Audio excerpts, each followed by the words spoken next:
Buenas tardes, profe. Hola, buenas tardes.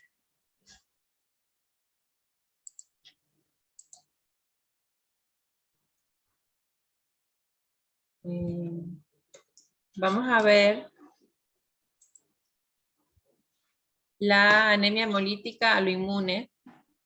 En la clase del jueves, entonces les termino las diapositivas que están anteriormente a estas, que son diferentes anemias hemolíticas producidas por varias causas, dependiendo del anticuerpo, temperatura, todo eso. También la anemia hemolítica que es producida por medicamentos o por drogas.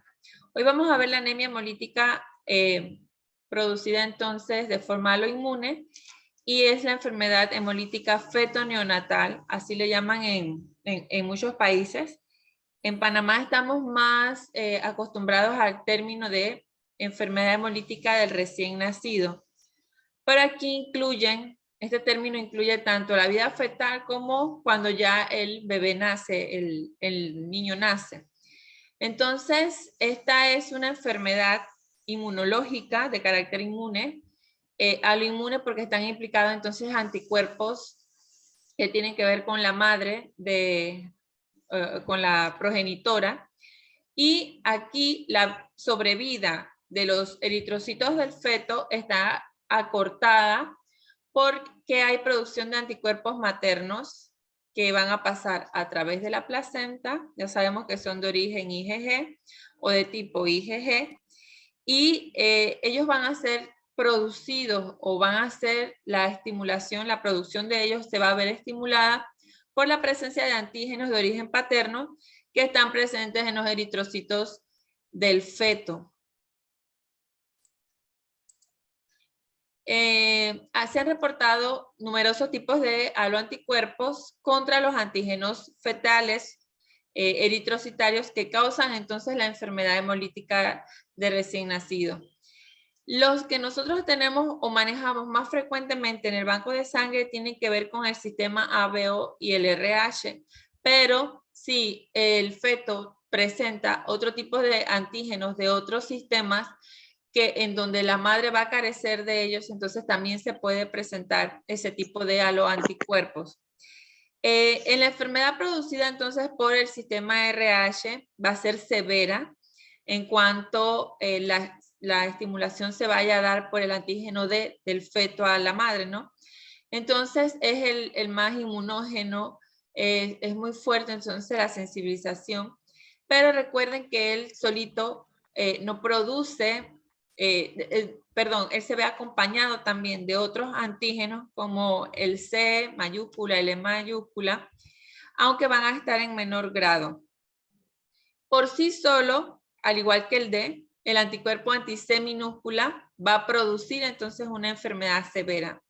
En el caso de la enfermedad hemolítica producida por los antígenos del sistema ABO, es la más frecuente, es la que nosotros podemos encontrar más cuando estemos manejando este tipo de pacientes en el banco, pero la sintomatología, la tasa de mortalidad y de problemas que conlleva entonces la aparición de esta enfermedad va a ser en menor proporción.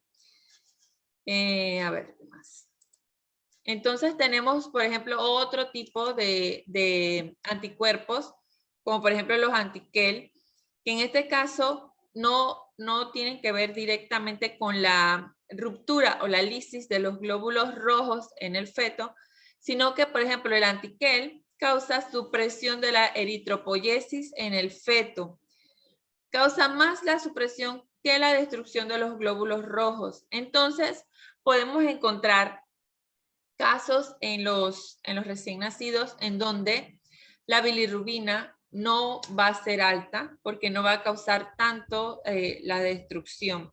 Es más, suele encontrarse las concentraciones de bilirrubina total de forma baja o normal. Y los demás anticuerpos del sistema KEL van a producir entonces casos leves o moderados de esta enfermedad. ¿Cuáles son las causas de esta anemia? Para que la enfermedad se produzca es necesario los siguientes parámetros. Que exista, número 1, que exista incompatibilidad del grupo sanguíneo entre la madre y el feto. Que exista aloinmunización materna específica contra un antígeno que esté presente en los glóbulos rojos del feto. Que vayan a pasar los anticuerpos que han sido fabricados al feto y luego de eso entonces que ocurran las acciones derivadas de la unión de estos anticuerpos a los antígenos fetales. En primera instancia, la incompatibilidad del grupo sanguíneo materno-fetal ya sabemos que se va a establecer cuando un hijo hereda antígenos del padre que están ausentes entonces en la madre. Para que se produzca esto es necesario que esos antígenos que están en el feto puedan expresarse y ocupar un gran número de sitios antigénicos en los glóbulos rojos del feto. O sea, que haya una gran cantidad de esos antígenos fetales y además de eso que se estimule la formación entonces de los anticuerpos en la madre producto entonces del pase de esos antígenos al sistema sanguíneo de la madre. En la aloinmunización materna específica contra un antígeno determinado, las causas de esa inmunización serían entonces previamente que la madre haya sido transfundida con antígenos que ella no tenía por alguna equivocación o chicos, no solamente por eso, sino que también hay pruebas cruzadas que ya sabemos que pueden salir compatibles, sin embargo no quiere decir que no pueda haber algún antígeno que pueda causar la primera sensibilización en esa mujer. Así que las transfusiones, entre más transfusiones tenga una persona, más riesgo entonces tendrá de sensibilizarse contra antígenos que esa persona no tiene.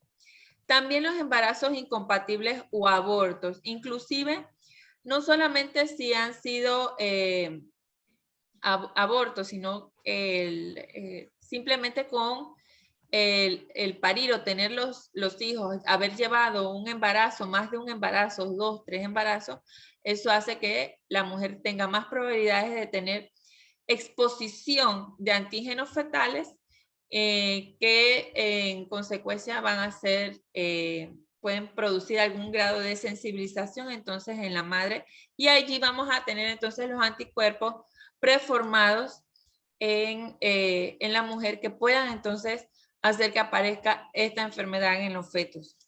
El paso de los anticuerpos maternos al feto. Sabemos que los anticuerpos de tipo IgG van a pasar a través del trofoblasto a la circulación fetal. Entonces, este tejido posee receptores de las cadenas pesadas de las inmunoglobulinas G. Una vez reconocida esta molécula, la inmunoglobulina G, va a ser transportada al interior y llevada entonces hasta el feto y allí va a llegar entonces a la circulación fetal donde puede tener entonces contacto con los glóbulos rojos de los fetos.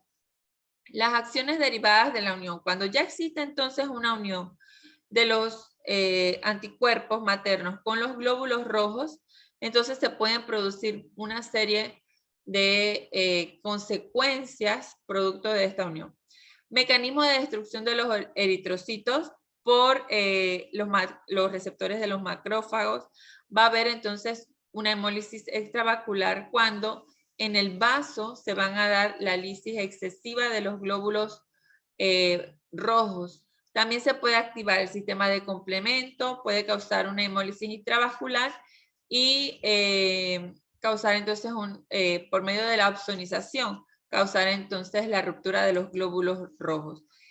En cuanto a la enfermedad hemolítica producida por antígenos del sistema RH, se produce entonces la hemólisis. Ya sabemos entonces que, por ejemplo, el antígeno D y el antígeno C minúscula producen por sí solos enfermedad severa.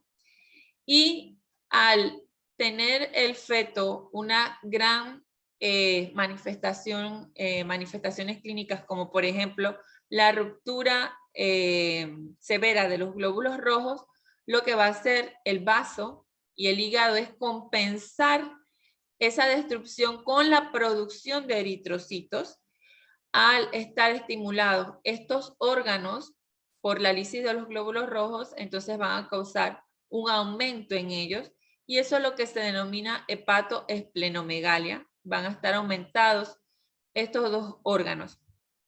Mientras más intensa sea el grado de sensibilización, más graves van a ser las manifestaciones clínicas que se presenten, y lo que conlleva entonces a lo que no se desea, que es el daño en el sistema nervioso central por el exceso, la excesiva cantidad de bilirrubina que se encuentra presente en la sangre del feto.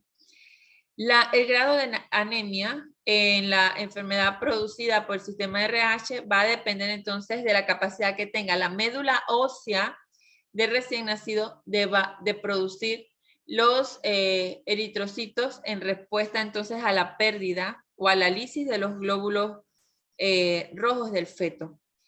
Si la anemia es severa, entonces vamos a encontrar fallas orgánicas graves y van a desarrollar los fetos hidrofetalis. Esto es una serie de diferentes daños bastante severos en diferentes órganos, lo que puede llevar entonces a una falla orgánica, multiorgánica, que es lo que conocemos.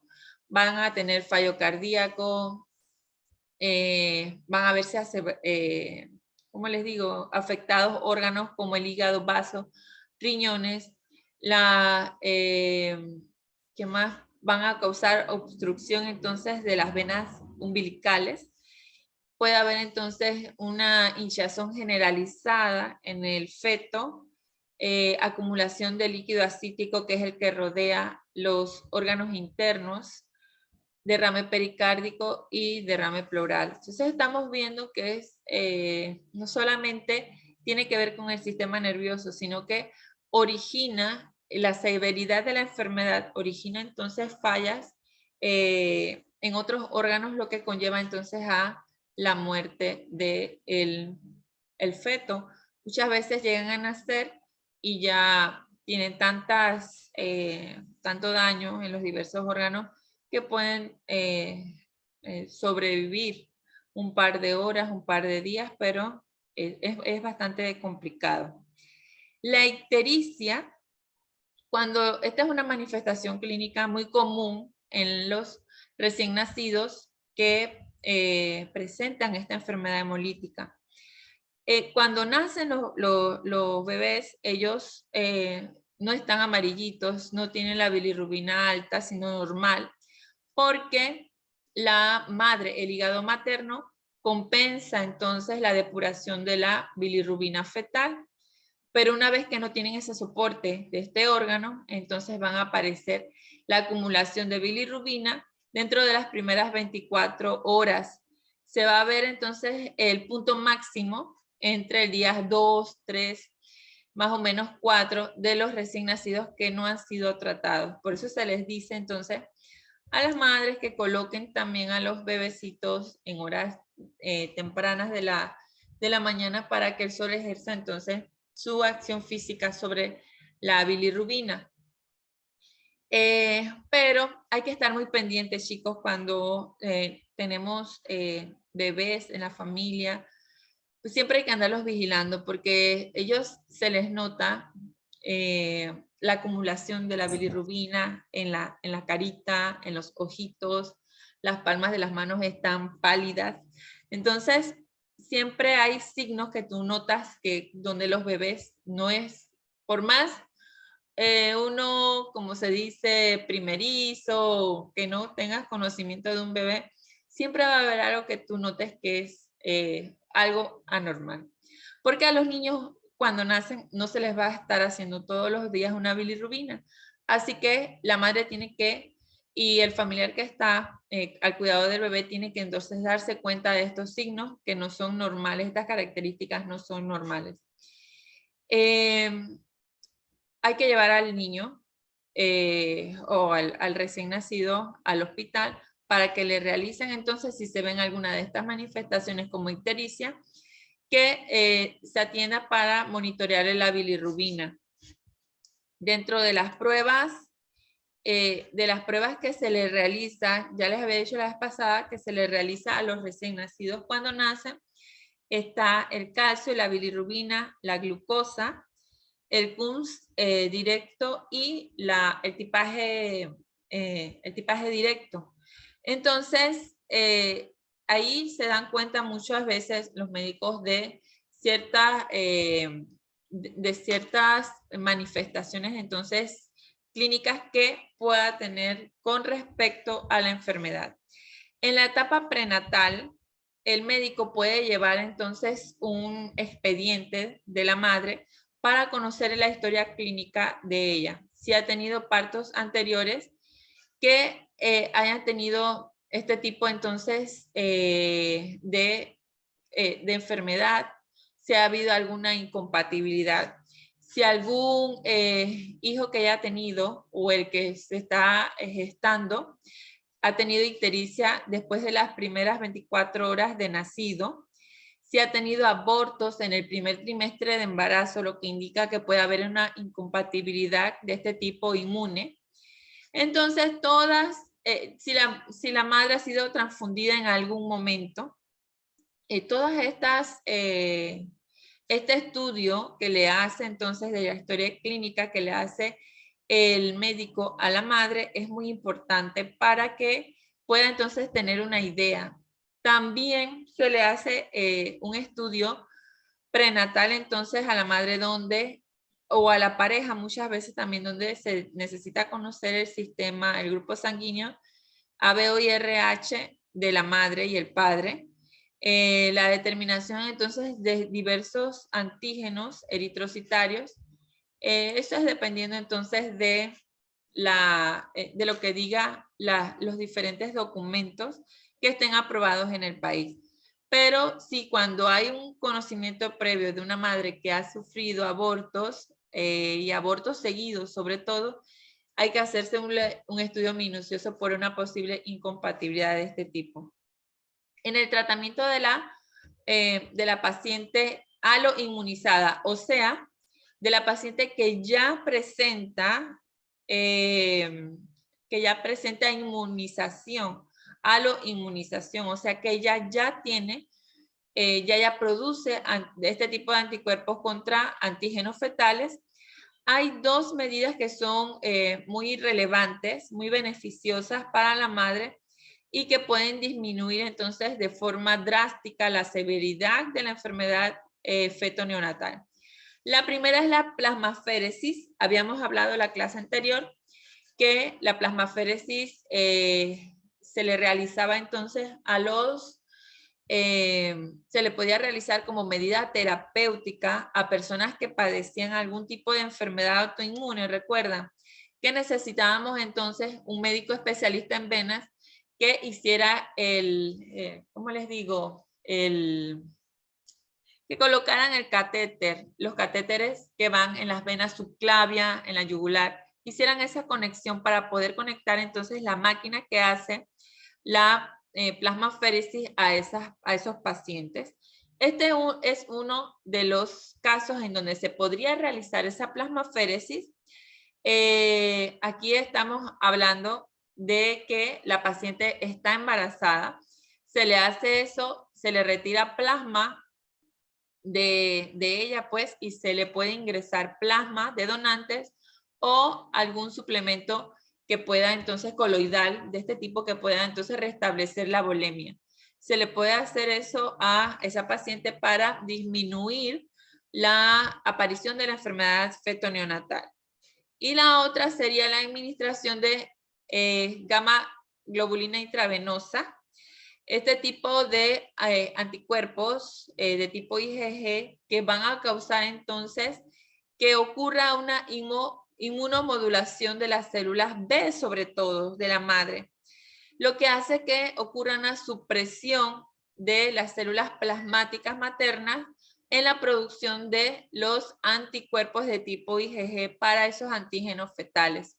Entonces, de esa forma intravenosa podrían minimizarse la aparición de los síntomas en los fetos.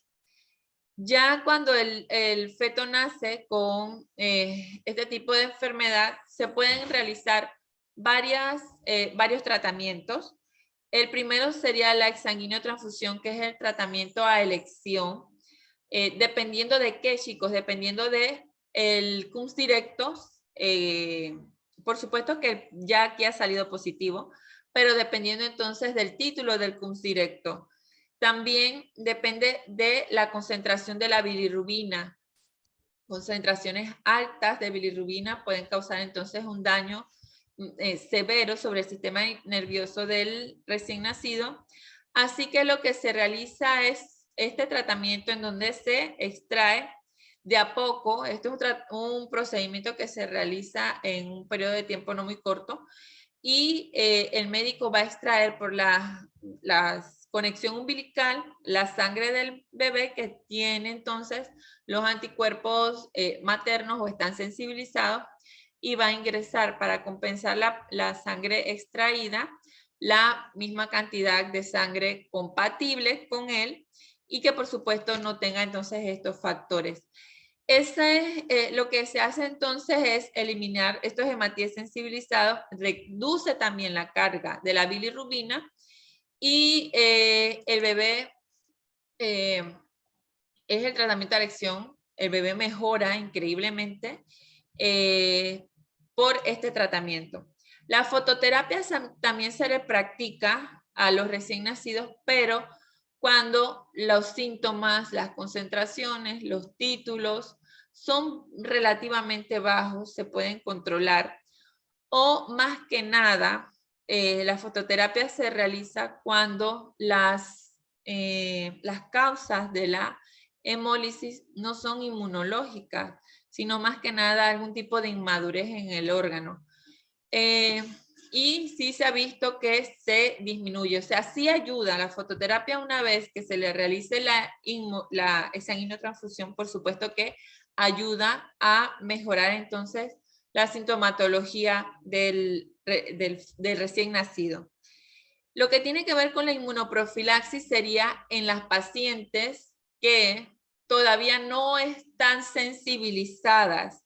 Entonces, este tratamiento se le tiene que dar a la gestante, sobre todo las mujeres, se le da a las mujeres RH negativo, para que entonces no produzcan ningún, más que nada para evitar la enfermedad hemolítica por el sistema RH, por el antígeno D.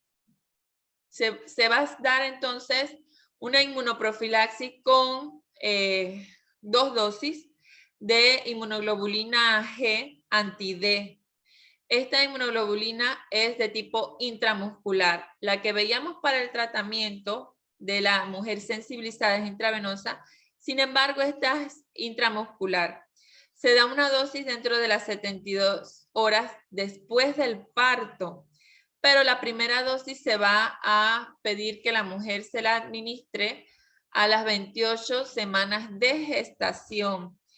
Si la persona o la mujer tiene las 2 dosis, el riesgo de sensibilización va a caer a 0.2%. Estamos hablando menos del 1% que exista la posibilidad de que la paciente esté sensibilizada, sobre todo para embarazos posteriores. Así que esto es obligatorio, chicos, chicas, las que son pacientes RH negativo. Es obligatorio que una vez usted sepa que está embarazada, tenga las 28 semanas su primera dosis de esta anti-RO, se llama, le dicen, y después del parto, 73 días después del parto, se tiene que poner la segunda dosis. Ya es bastante, ¿cómo les digo? Se ha minimizado mucho la aparición de este tipo de enfermedad en cuanto al sistema RH. Más frecuentemente las vamos a ver en la incompatibilidad del sistema ABO, porque para eso no vamos a tener una inmunoprofilaxis. Para ver qué les iba a decir de aquí. Ajá. ¿Qué más, chicos? Para ver, bueno, ya les hablé de esto. ¿Cómo se maneja cuando tenemos entonces una incompatibilidad de tipo ABO? No es tan severo. Habría que ver entonces lo mismo, la concentración de bilirrubina, el título de CUMS directo, entonces darle seguimiento a la sintomatología del bebé para que el médico entonces pueda proceder con la fototerapia y con la exsanguinotransfusión. Hay diversos antígenos ubicados entonces en otros sistemas que pueden causar entonces la aparición de anticuerpos que produzcan esta enfermedad. Habíamos dicho que en el sistema que en el DOFI, en el KIC también se encuentran. En el sistema MNS también los encontramos. Y ya les digo, entonces hay bastante probabilidad de que esta enfermedad no ocurra si hacemos, si por ejemplo, en el caso del sistema RH, nos colocamos entonces la gamma globulina. Yo, por ejemplo, que soy RH negativa, cuando cuando estuve embarazada, sí me coloqué mi antiglobulina a las 28 semanas y a las 72 horas después del parto. Y, o sea, todo bien. Mi CUMS indirecto sale negativo.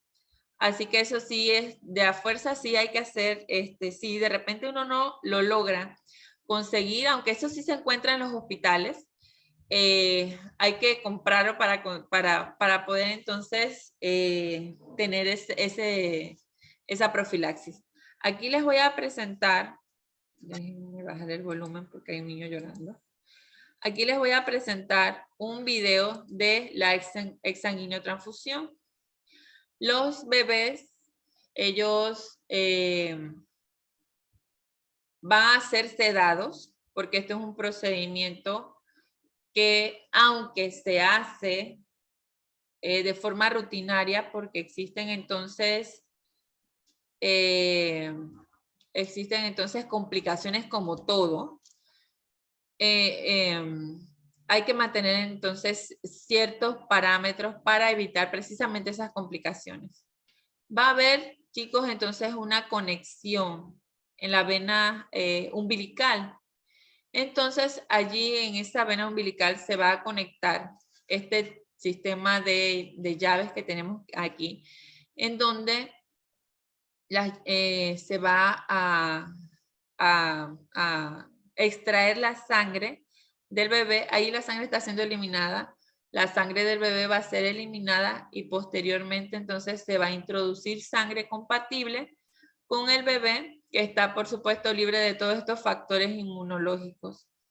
El bebé lo tiene sedado, si se llegara a despertar, por eso le tienen amarraditas las manos.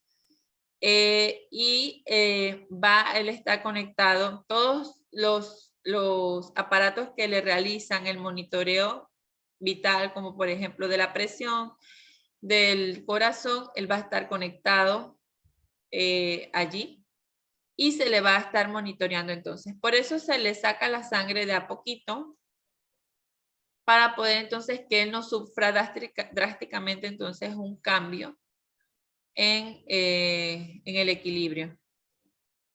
Y ahí entonces están colocándole la sangre compatible.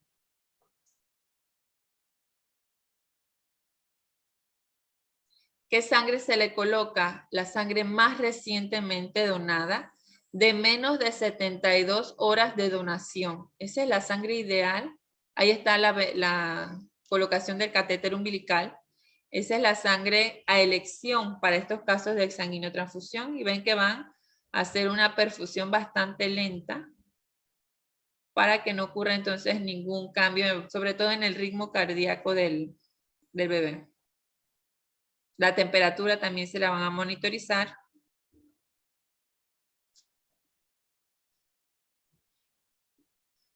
Y una vez entonces se procede a terminar entonces el tratamiento, dice que retiran entonces el catéter umbilical, por donde hicieron el procedimiento. Eso blanco que tienes ahí es un sensor.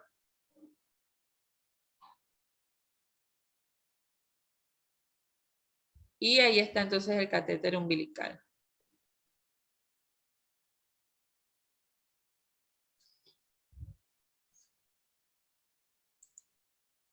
Se ve bastante difícil.